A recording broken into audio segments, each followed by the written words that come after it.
ธีซ่อนปลา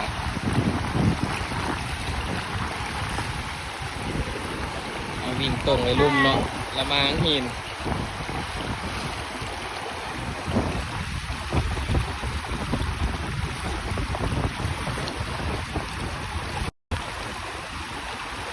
โอ้มันรีอยู่น้ำหินท่านบ่ปาน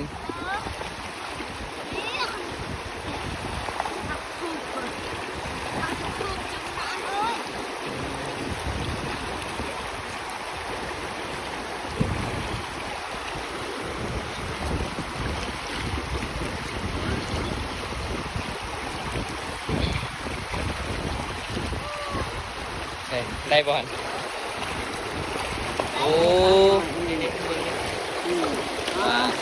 บุปลาอย่างนี้เขาจะห้องปลาอย่างนี้ปลาพันธุ์ว่ะโอ้ ปลาดีแล้วนั่นน่ะ